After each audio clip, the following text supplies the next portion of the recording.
Hi everybody, I'm Dan with VOXX Electronics, and today we're going to install the brand new VOXX ADAS ACADC5 dash camera. This is an AI powered dash camera with front and rear recording. Let's get into this installation.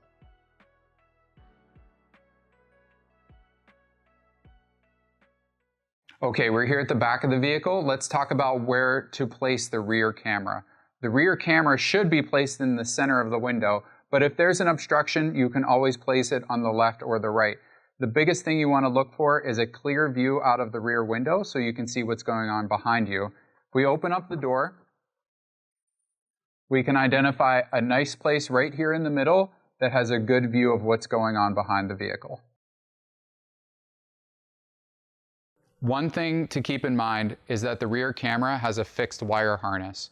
That means we want to install this from the rear of the vehicle to the front, not the other way around. Okay, the first thing we want to do in the vehicle is find a good location to mount the camera itself.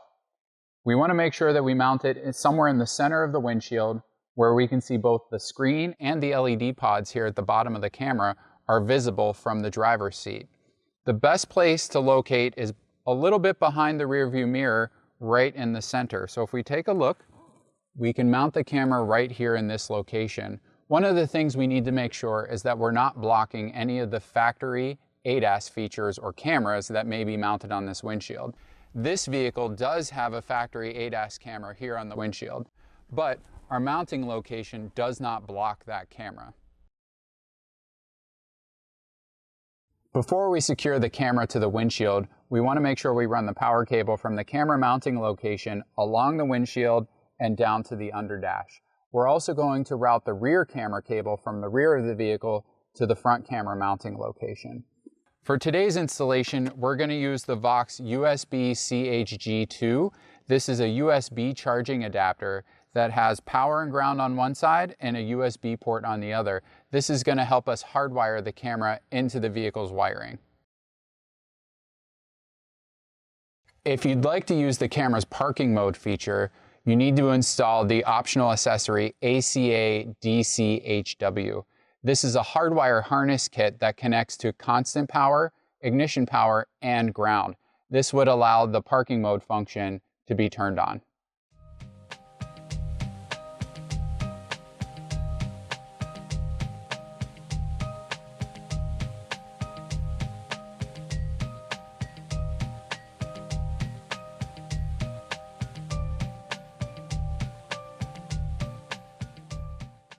All right, now that we've run the cables for power and the rear camera, we're gonna attach the camera to the windshield.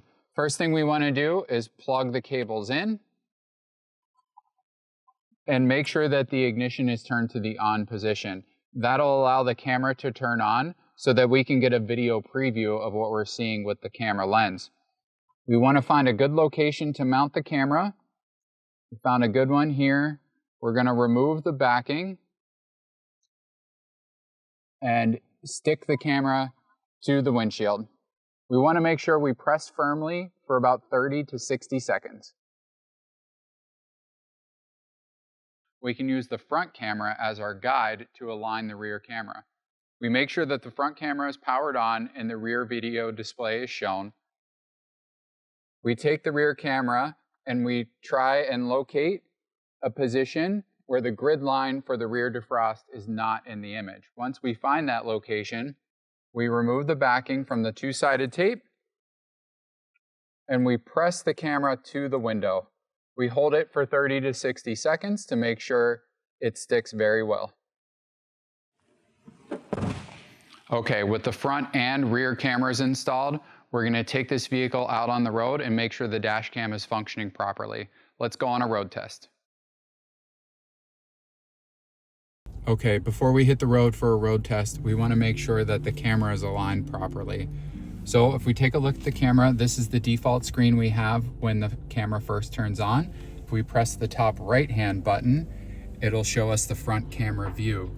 We can see here that we have a good view, a little bit of the windshield, a little bit of the hood, and we can see everything out in front of us. If we press the button one more time, We can see the rear camera. You can see here that we have a good view of what's going on behind us. If we press the button again, we get picture-in-picture with the front as the larger screen.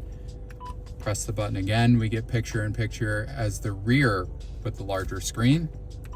And one more time takes us back to the default screen.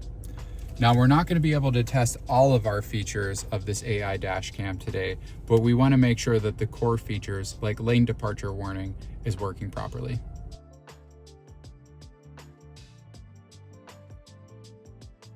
Now you can see on the screen that the camera AI system is picking up that there is a vehicle in front of us. It identifies the target and monitors it so that if we get too close, we can get a warning.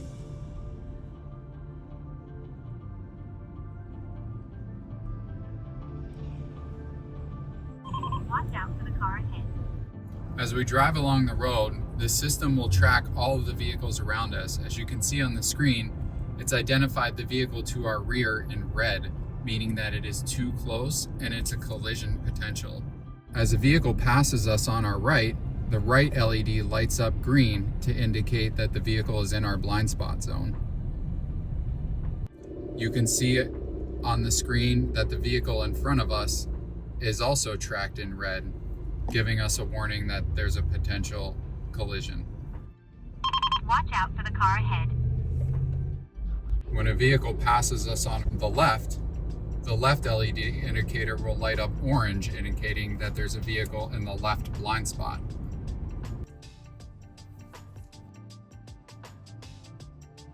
When we reach speed, if we cross the lane, Lane departure. it gives us a warning that we've departed the lane. If we're traveling under the speed, if we depart the lane, the warning is ignored.